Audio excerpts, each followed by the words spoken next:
Every handwriting analysis session reveals something new and unique, not only for the person whose handwriting is being analyzed, but also for the person who's analyzing it, for a graphologist like me. Though you can see the strokes which are familiar and the mathematical probabilities of combining some behavioral traits together, the real stories woven in those strokes are always more lyrical.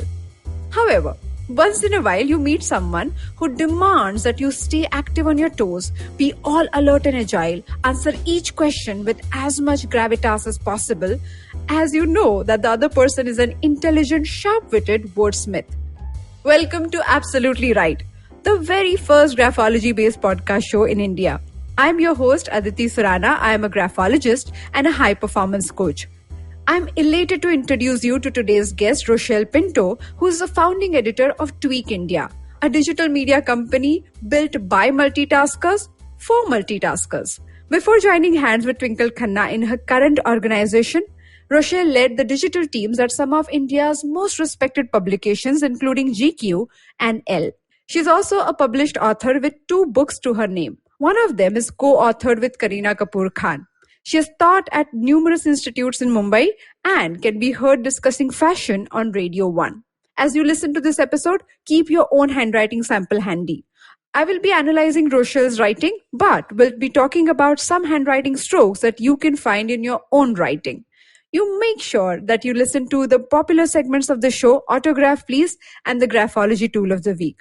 In Autograph Please, I will be looking at Rochelle's signature and talk about how she is misunderstood by people around her, especially in her case, how she's wrongly perceived as an intimidating one. The second segment, Graphology Tool of the Week, is designed for you to learn parts of graphology and see what it talks about your personality. Look at who is the dominating one today by seeing some specific overlapping strokes in your signature. Rochelle has already sent her handwriting sample. She'll be joining me on the other side of this short break. Stay tuned. Welcome to Absolutely Right. So I have your handwriting in front of me. Before I dive in, do you have any question for me?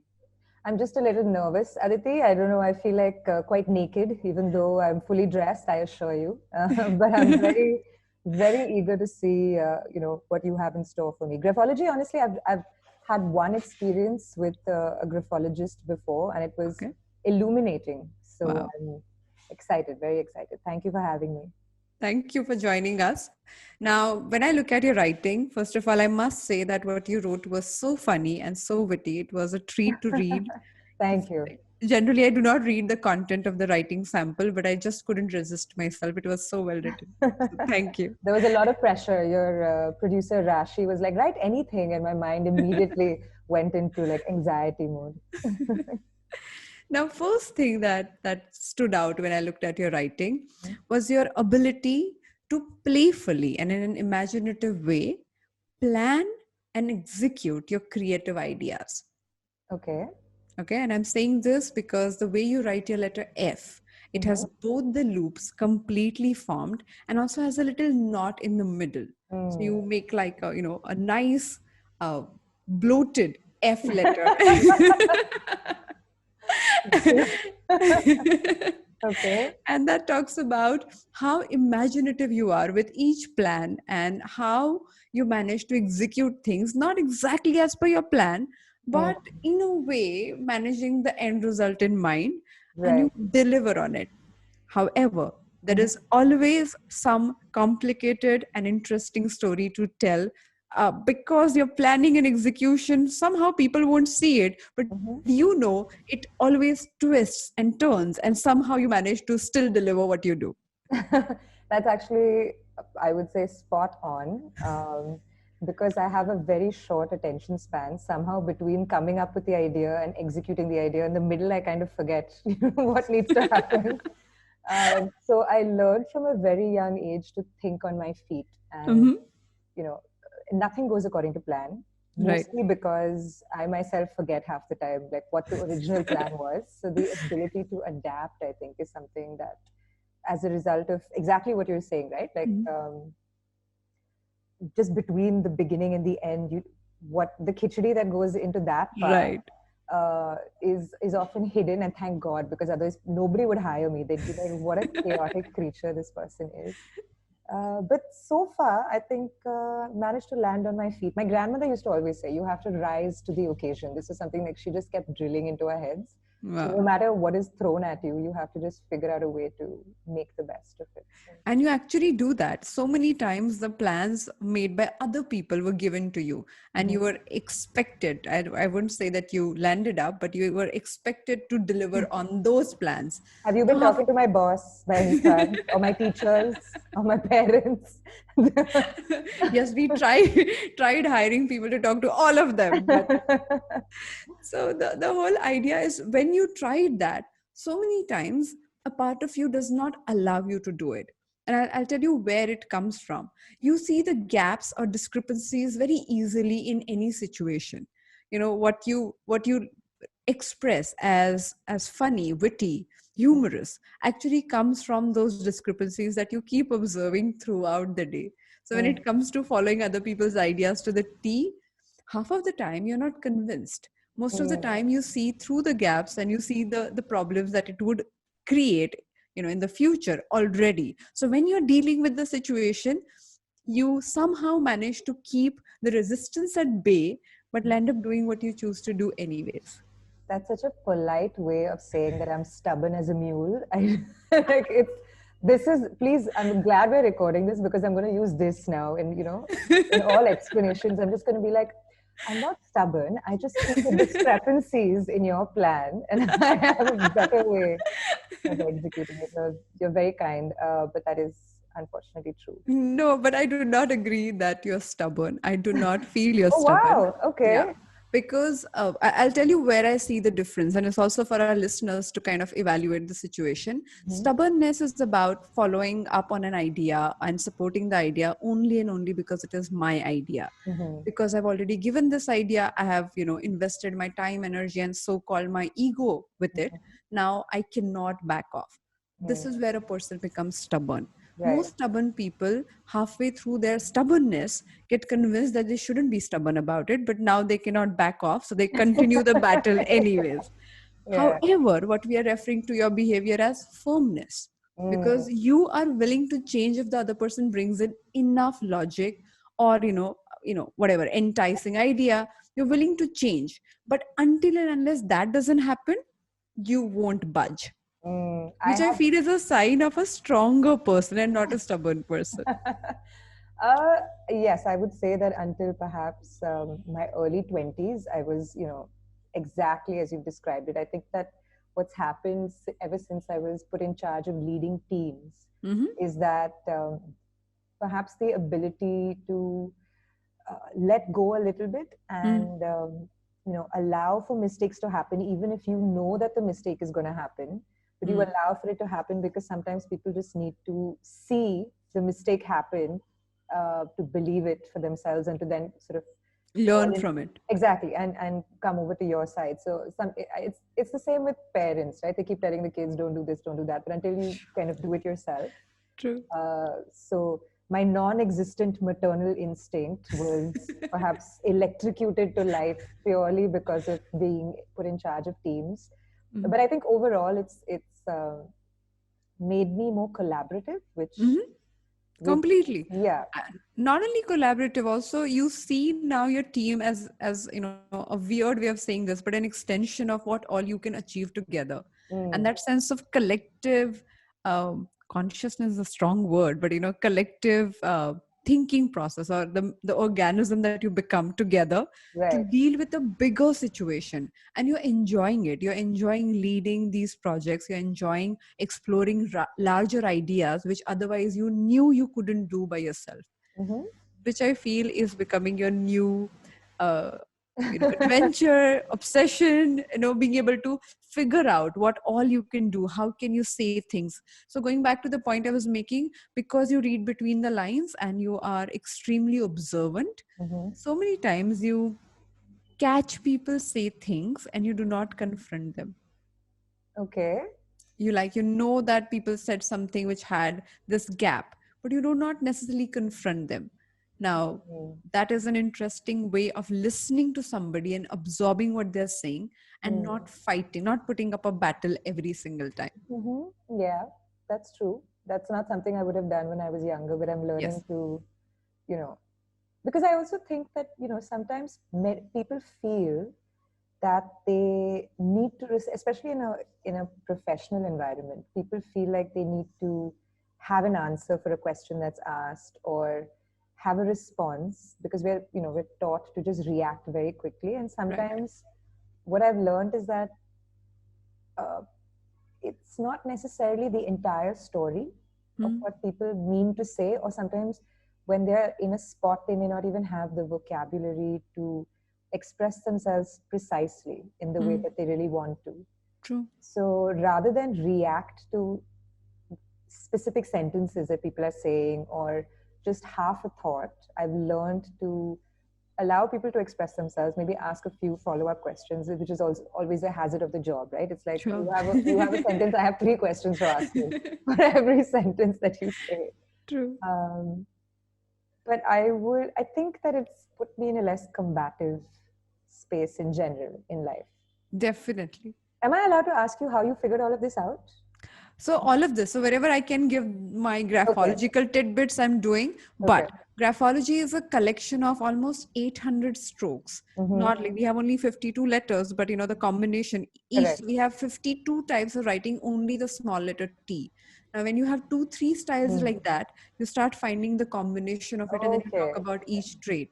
So That's it's poetic and it's beautiful and it's mathematical. I can just fascinating. go on and on. That's fascinating. So over to you. What questions do you have for me? Well, I wanted to ask you first, since you're able to diagnose my personality through the way I'm writing, Hmm. is it possible for people to change their personality using their writing? So personality, I call it, I keep saying this, but personality is a process. Right. So what you understand as your personality today won't Mm-hmm. be true after 2 years and wasn't true 2 years ago, as we are talking about, as a teenager, you were different and now you have Right. changed. So personality has evolved. The Mm-hmm. point is, can we look at it as a mechanism, as a weapon, as a machine that Mm-hmm. we can fine tune to achieve the kind of results we want to achieve, to achieve the kind of experience we want to have with it. Right. If you feel you get triggered in a certain way, and Mm-hmm. if your handwriting reflects that, then we really want to look at those triggers and see what is the correlating behavior underneath that, Mm. and can we change those handwriting strokes is where the beauty of this subject is. Right. So we can't change everything. Like you cannot Sure. turn a rose into a lotus by Right. stretching the petals, and none of that is happening. Correct. So I'm very careful about it, because sometimes people are like, okay, give me a personality of a creative person or an engineer. Oh, Like okay. you can't do that. Of You course. Yeah. cannot change everything about you, but can you fine tune? Yes. Can you really use this process is non intrusive in a way that I would not talk to you about a lot of issues and where it came from and why it happened. I'll Right. look at the stroke, I'll see where the behavior is coming from, Mm. probably talk to you to understand where the challenge is, and then use graphotherapy to resolve it. So there is such a thing as being able to resolve certain issues, perhaps key issues, using handwriting. So it's almost like a Yes. therapeutic tool, Yes. And right? I have spent most of my career researching the subject of graphotherapy, Okay. where you actually, after changing the strokes within 45 days, you Mm-hmm. start seeing a different personality altogether. And people are like, oh my God, my personality has changed. But it is changing anyways. You just guided it in a manner that now it is Yeah. working in a way that you want it to. Yeah. It's funny that you say this because you know how in school we would have the scouts and guides. Do you remember that? So you had to do at least 300 years ago when I was a kid, we had to do this like this social work, and Right. we had a placard on which we had to write the names of the people for whom we did the work, and Work. they had to write their names, how much money they gave us, because they would Right. I remember remember walking this. Yeah? around with those cards. Yeah, yeah, of Exactly. course. First of all, how crazy is it that people would allow their kids to go into complete strangers' homes and perform like manual labor, and unattended, right? Like we were in Right. the eighth True. and tenth, which is, I mean, if you told people this today, they'd be like, "Did you No. even have parents?" But invariably, we would successfully accomplish maybe three or four Tasks. tasks, and then the rest we just had to kind of make up and bribe our parents to give us the money because you had a target, right? Like Sure. any good salesperson, you had a target to meet. So I remember trying to write like pretend to be various people, right? Right. And try to prove my liberal credentials by having people from every community and all of that. And as much as I would try to change my handwriting, and I found that sometimes if the only way to successfully do it was if I were to really imagine what this person was like. Mhm. Like if I wrote whatever Mr. Khanna, I would like imagine in my head this grumpy old man, and only then would I successfully be able to create a new style of writing. New font. You would just Yeah, otherwise it would just be like a crooked previous one. version of the same thing, which I found was interesting. So I was almost breathing life into these characters purely through handwriting. And the only way to successfully was to actually imagine them in my head and give them a personality and, give them a little bit of a background. I I can sound just like a listen to crazy you, or I can just listen to what you're saying. You're saying it one very beautifully. Also, it's such a poetic thought that you had to imagine the character of the person to Yeah, bring that grumpiness in your own way into right. handwriting. Yeah, or at Now, least blame my grumpiness on Mr. Khanna, and it's not inherently me being grumpy. but if you look at it graphologically, if you look at a clumsy handwriting formation, you Mm-hmm. feel that way, right? If you see a lot of angular stroke, you feel the aggression of the writer. So it Mm, is always present. If you right. see disconnected writing, you can look at that page and say, okay, this person must be scattered in his thinking too. So we Mm, all have those behavior and stroke correlations in our minds already. right. Somebody, I believe, 400-500 years ago decided to take that correlation or the fanciful thought seriously Mm, and started doing research behind this.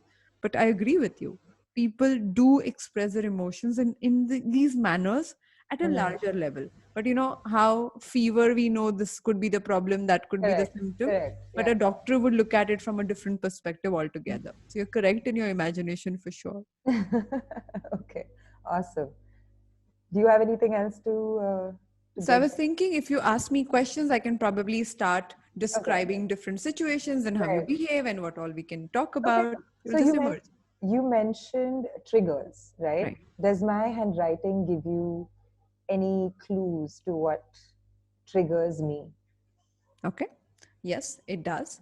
One of the most most common things that you cannot stand Mm-hmm. is excuses. Okay. If people come up with real reasons of why things didn't happen and how they made these mistakes, you're okay with it. Mm-hmm. Most of the time you understand, oh, things went wrong, whatever.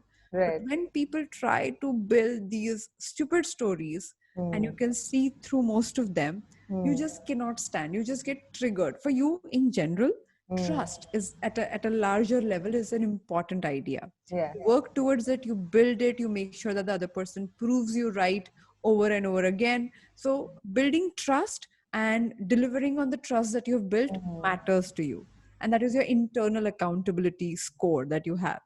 Now Right. if somebody falters on that, and if they try to come up with all these things, which most of the time they do because they cannot convince you, however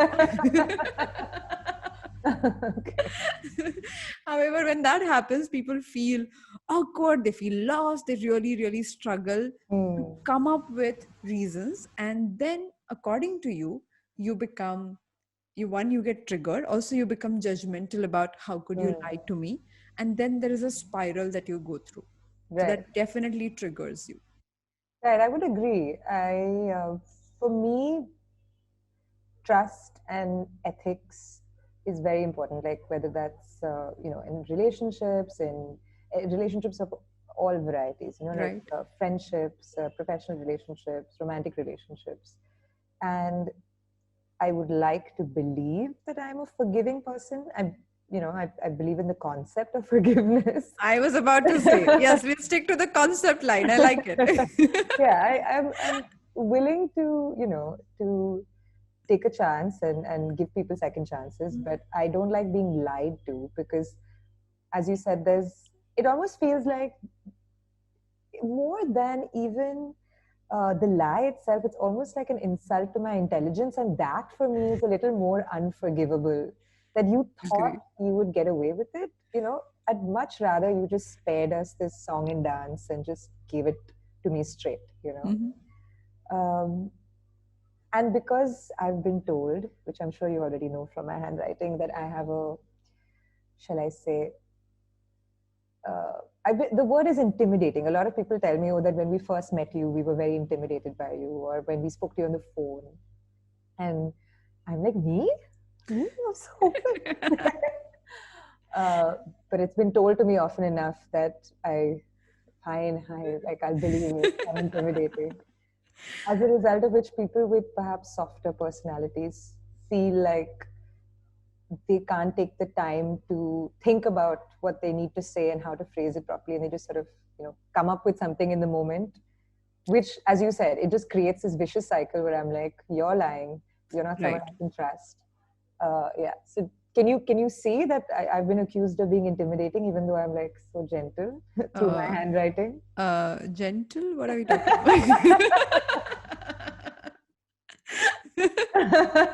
So Yes, fair let's enough. let's let's define this whole idea of intimidating. When a Right. woman does not agree and does not sugarcoat what she wants to say, and Mm, when she says no and means it, it's very difficult for men and women to deal with mm. that kind of a person, Correct. because we are given this role and we're supposed to fit that box.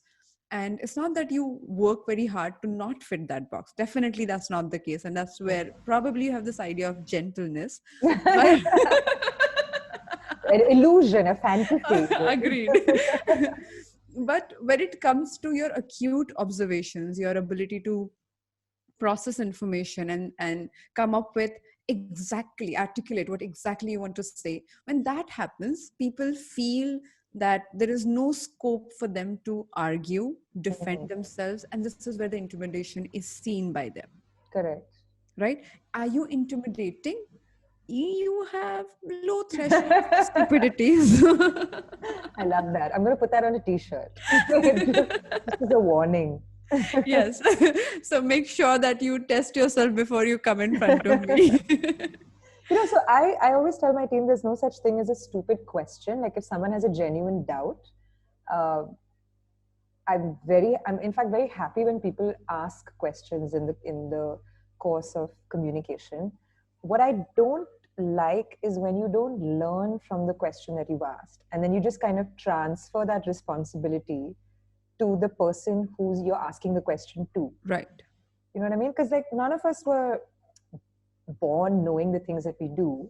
True. But once you're told, then you should be able to assimilate that information, metabolize it, and use it.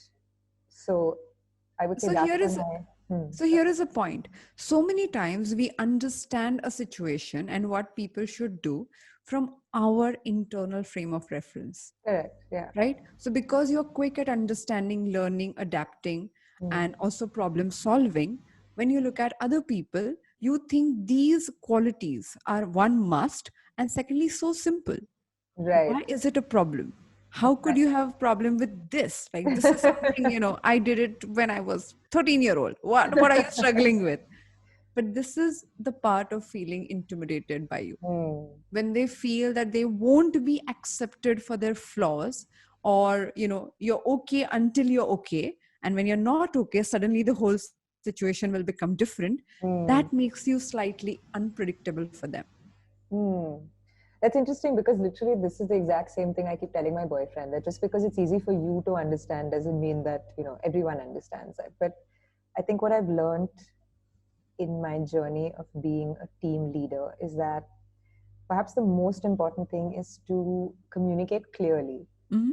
because I think that's where a lot of, as you said, right, like it may be easy for me to understand, and the only way to help other people get to the same page so that we all arrive at the same page and we're all aware of what is required is to communicate clearly, precisely, reiterate, sometimes to the point of repeating yourself ad nauseum, which I was about to say, I think the most important part about relationships and people is about repeating yourself over and over and over again patiently. Correct. If you start losing your calm and if it starts showing on your face that, oh my God, why can't you get it, and rolling your eyes, then people do feel uncomfortable. That Right. is the most important aspect of parenting. I have come to realize from people, also of relationships, that if you take their lack of understanding or inability to comprehend something personally, then that's the problem.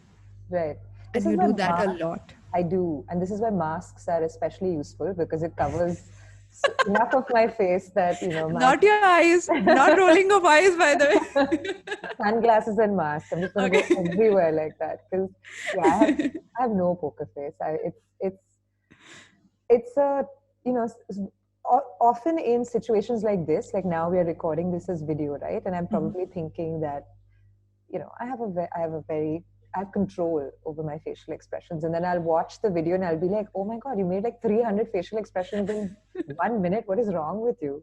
Like hyperactive facial muscles. But yeah, I have to constantly remind myself, like, don't give it away. Don't I think more reveal than everything. giving it away, I would say something very simple. When we think that way, it shows on our face for sure. The Right. Think what beauty, way? Sorry. I'm saying, when you are judging somebody, they Right. catch it. When you are feeling that they're not good enough, they know it. It's not in your expressions. I shouldn't be laughing. Oh my God.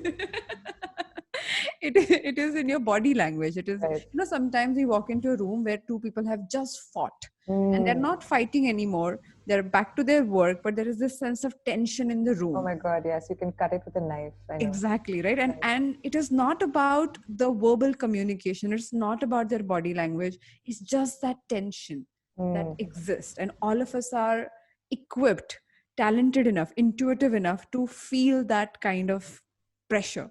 Right. Now, that's what happens when you think about people in a certain way. So Mm. the key is not to probably hide it under a mask, but probably look at where Change. the judgment comes from. So what you're saying is I would be a terrible spy and I should definitely not give up my day job. Yes. Okay. Don't do it. No. Yeah, I don't actually know where this rush to judge comes from, but if I were to take a stab at it, I feel like from a young age I was always in an environment where the people around me were older. And because I went to school really early, I learned to read really early, so I became very annoying. And then my parents were like, please go to school, like we can't handle you anymore. So I think that in school when you're younger and you know that, especially when you're in those formative years, I think, when you're like 5, 6, 7, that 1 year age gap makes a huge difference in the way True. that it doesn't when you're in your 20s or 30s, right? True. So I feel like my need to assess the situation quickly to succeed in that situation, I mean, this is what I'm assuming. I think it comes from there.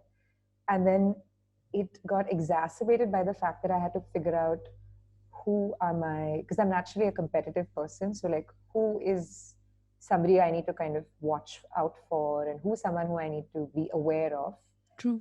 And then maybe that, as I grew older, just cemented and solidified, and it crystallized into this personality that now makes snap judgments. So I will break it into two parts. First is when you are looking at other people and when your speed of observing things and assimilating that information is really high compared to other people. So by the time they catch up, you have made the assessment. Now Right. with assessments, it's very interesting. Like I say this, I took 1 year collectively to learn how to analyze people and analyze handwritings. Another 15 years of my career and even till date, I work very hard at how not to judge them based on the basis of what I assess. That's Right. just very, very tough because in the moment, the very moment you say yellow, you come up with some interpretation, and then red, you come up with another interpretation. Right. But the very moment you drop those interpretations and see things for what they are, then you won't judge, you would assess. But at some point in your upbringing, in your way of thinking, the assessment and judgment became in a way merged into each other. Right. And this Okay. is where the fundamental, I think, the first process. Second process is you're highly, highly, highly critical of yourself. Okay. So when you have the permission to do it to yourself, you Hmm. also feel it's only kind on my part to do it to the other person. Yes, I'm doing them a favor by decimating them. And yeah. Isn't it? Because it is personal. Like, you care enough about yourself, so you criticize yourself because you Hmm. want to improve yourself or you don't want to repeat the mistake. And when you do it to the other person, you actually come from that perspective that I'm doing it so that Hmm. you won't fall, you won't fail, you won't go down the path that you shouldn't be going down. The only problem is the path that they shouldn't be going down is decided by you. Fair enough. Fair enough. I think that is fair. I am critical. I've been told by pretty much every human who has ever entered my orbit. I do it with the best of intentions. I would True. like to think. No, and that's true. And Right. I'm telling you, like, though the style it comes across as Mm, harsh and pointed, it's right. also because you write so well. So going back to the whole witty part of it and the discrepancy part of Right. it, you keep observing it, right? And at one point, you just can't hold yourself back from Mm. being critical or sarcastic in that moment because it just leaves you before you even realize. Yeah, I think the word is mufat, right? It just like it stumbles out of my mouth before I have a chance to catch it. I'm I, suddenly realizing I have, I think, learned the knack of saying the same thing in a very, very polite way, you especially. do, you do. I think I'm going to call you now. Every time I need to give someone critiques, I'm just going to be like, Aditi, how do I say this in a way that they will not cry at the end of it? But this has happened to me many, many, many times. People, after I spoke about the most difficult or negative part of their personality, Mm. they look at me and say, "Acha, abhi kuch negative bataiye na." And I'm like, "Oh, I just spoke last 15 minutes. We only spoke about this one flaw that you need to improve on." Right, It's right. just that, yeah, assessment without judgment has its own cost to pay. Right. It's a positive vocabulary that you use, which is very commendable.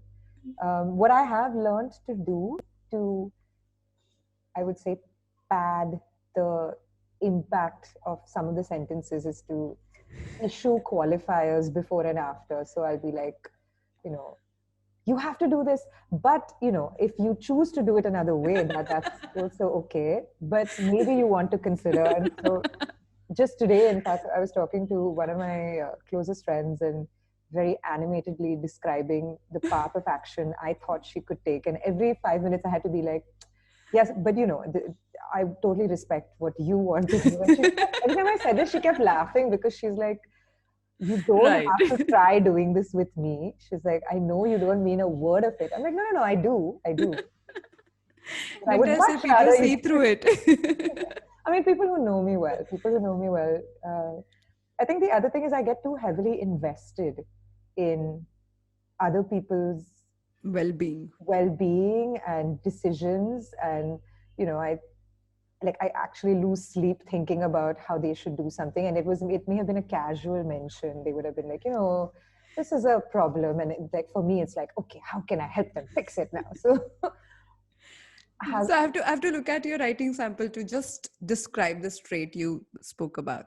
Okay. When you write your letter S, there's this Uh-huh. long tail Right. before you reach the actual letter formation. Correct. Now, that Yeah. long tail, if anybody with that trait in your writing, it's also applicable to you. And this is given, this is 100% applicable, whether you know this or not. You do take other people's unnecessary responsibilities on your head, Hmm. fret about it, try and help them. It's like that story that I tried helping a blind woman cross the road and she started hitting me. Why? Because she never wanted to cross the road. And you do that quite a bit. You so many times look at their situation and find the optimum solution, Hmm. which they may or may not be ready for. And Correct. thereby, you believe that if they're not ready, let me do it for you. Let me figure it out. It's so simple. And that's how you do play Right. the role, play Right. the part of being a friend. Now, you have great friends in spite of all the behaviors of criticism and other things we described, because Mhm. because at the end of the day, they know that you will have their back. Mm.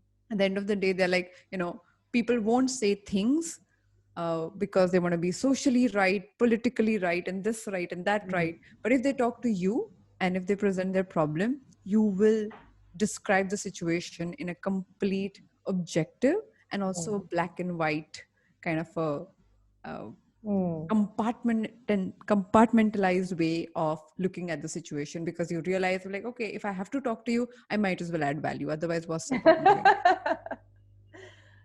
Yes, that is exactly true. I One of my friends was describing it as having a very low a very high acquaintance threshold and a very low friend threshold, which is essentially that I have an intimidating facade, and so it takes. I mean, very few people are able to pass that facade, True. but unlike most people, I find it easy to make close friends, at every stage of life. I'm not one of those people who's like, I've made my 10 best friends and I don't need any more friends, No, right? no. True. But you're right. If I am going to be participating in conversation, then it's dichotomous in the sense that I'm like, okay, you're taking my time, so I'm going to add value, and also I feel like I'm taking your time, so I need to bring value. I need to be memorable. True. I don't want you to exit this interaction having not gained anything from it. True. There's a performative aspect to that, which I don't know, I would like to believe is genuine.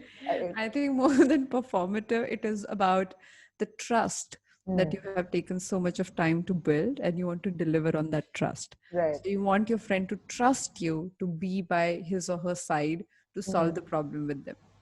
But on that note, I want to take our conversation to our next segment, which is called Autograph Please. Okay. Now, signatures talk about your public image, and handwriting talks about who you are. Now, all of us have these public images. We're talking about this facade that you described just now, but all of us have some or the other image that we carry knowingly or unknowingly.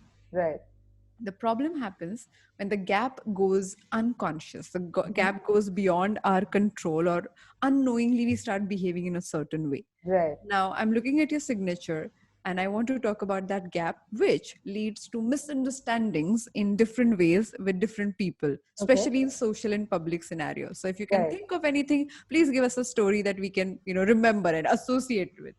Okay. Now, the important stroke in your signature is where you end your final letter in your surname, and then the stroke goes back all the way to the first letter and Correct. then moves completely forward and goes beyond the signature. Okay. Right. Okay, so when you are in public, and if you or your team or anybody you call yours makes any sort of mistake, you become first completely protective, and instead of like being objective the way I described your true personality to be, you become completely protective, slightly emotional, and then critical about the same situation to yourself and the people, because as I described, a stroke that comes back all the way, almost hitting you and the people you care about, and then move forward with force, with speed, to resolve the problem, to get to the solution, to kind of keep everything under control. And in the bargain, you have landed up upsetting people.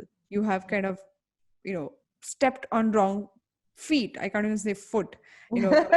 So many people there, only to protect the people you care about. Right.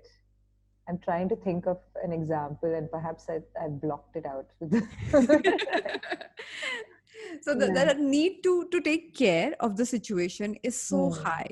It's like literally making sure that everybody in this game, in this situation, is protected from the outcome. Right.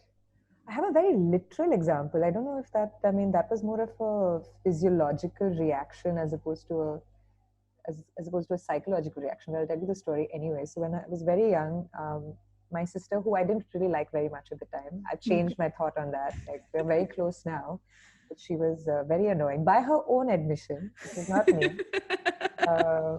Okay. We were we were returning home from school, and she was walking up the stairs backwards. And like I said, I have uh, I think thankfully the ability to think on my feet and react, Right. which, as you said, sometimes goes the right way. Sometimes, I mean, sorry, you said that I feel this protective need, right? Which then Right. often derails the situation. But so she was walking up the stairs in front of me, and she was walking backwards because she was narrating some story that I had less than zero interest in.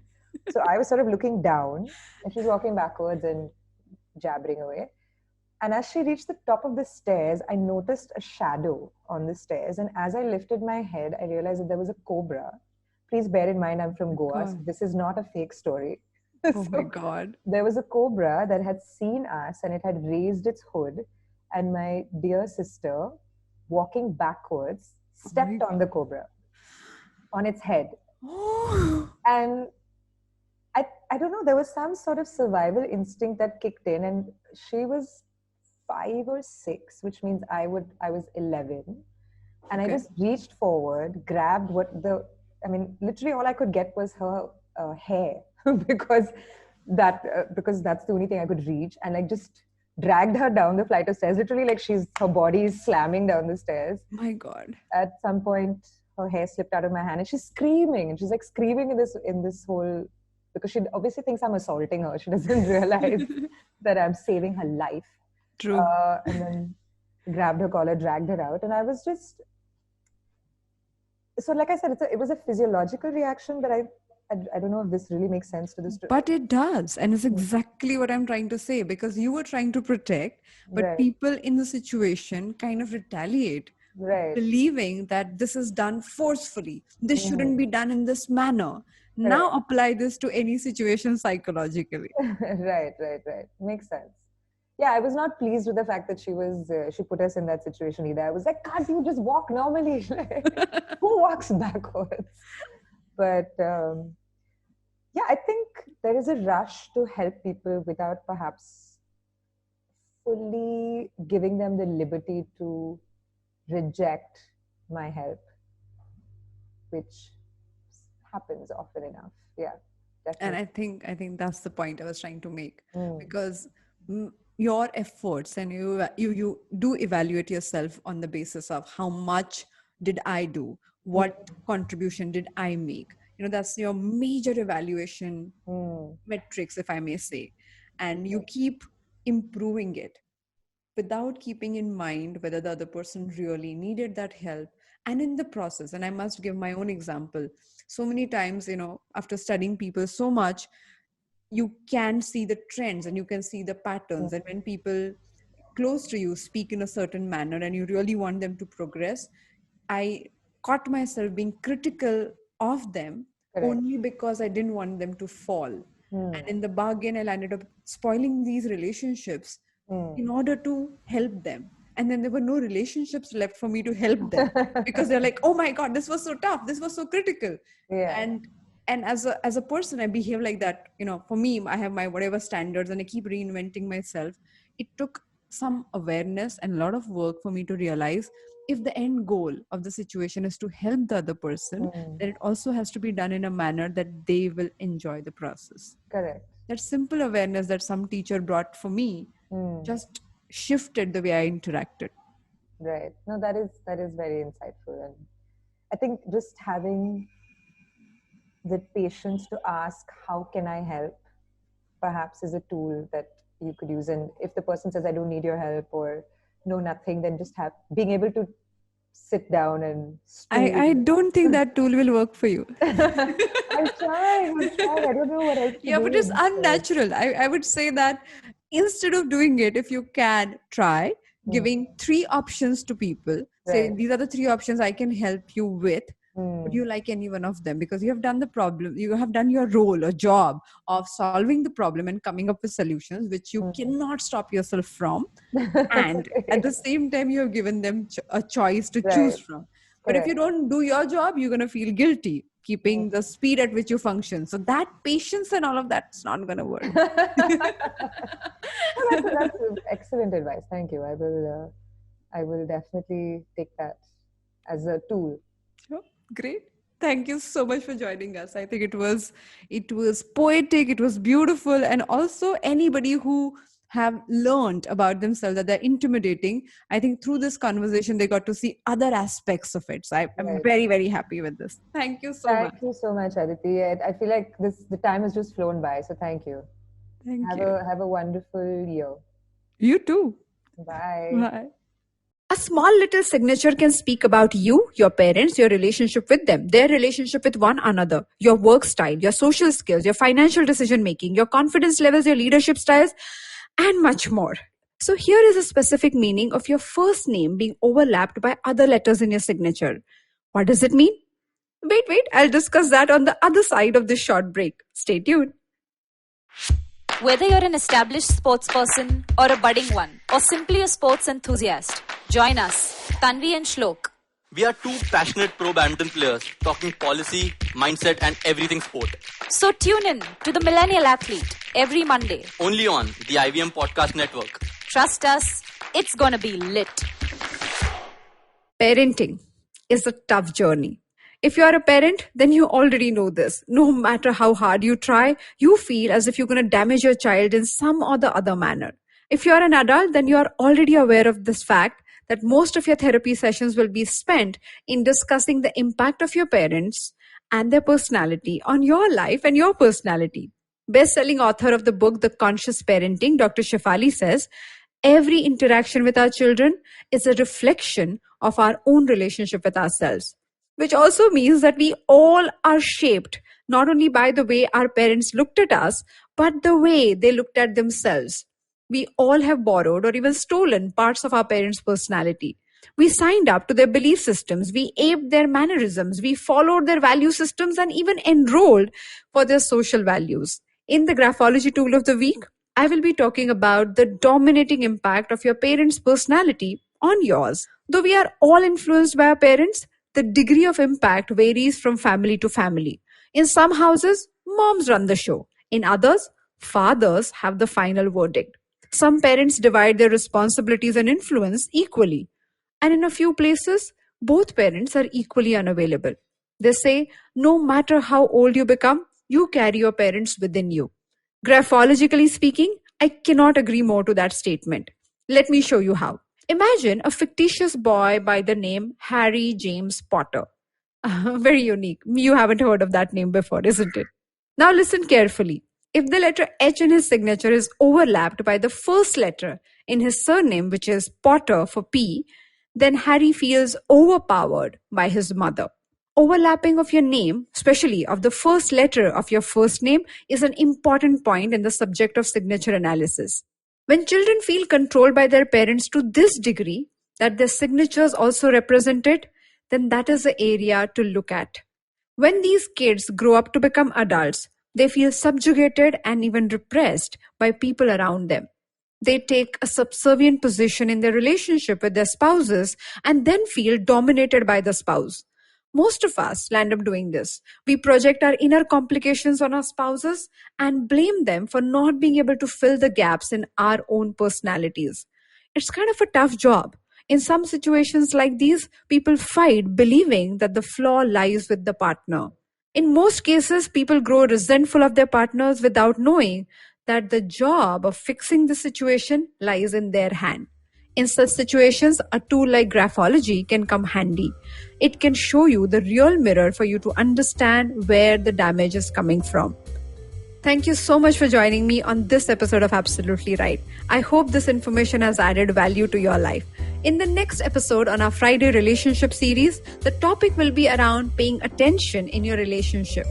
You know, when you are with that one special person, in the initial phases, it's all about being seen, feeling special, feeling celebrated, being noticed. But as people grow older in their relationship, they feel taken for granted, not seen, not heard at all. They grow resentful of one another. Let's talk about a few signs and ways to build a healthy relationship with someone who was once the most favorite person of your life. As announced earlier, in this lovely romantic month of February, give your partner a gift of understanding and empathy. Attend a relationship workshop called Rediscover Yourself in Love at 3 p.m. on 14th of Feb. and graphology-based couple analysis sessions that you can book anytime called You and I. The details are available on my website, aditisurana.com. And if you are truly fascinated by my world of graphology and wish to know more about personalities, people, handwriting strokes, and signatures, then join me for our Graphology Masterclass. Our new batches start on the first Saturday of every month. Our next 2 batches will be starting on 6th of March and 3rd of April 2021. If you like this podcast, then don't forget to check out other interesting podcasts on IVM Network. You can listen to us on the IVM Podcast app or ivmpodcast.com. You can also follow us on our social media. We are at IVM Podcast on Twitter and Instagram. Let's connect on Friday. Till then, happy writing.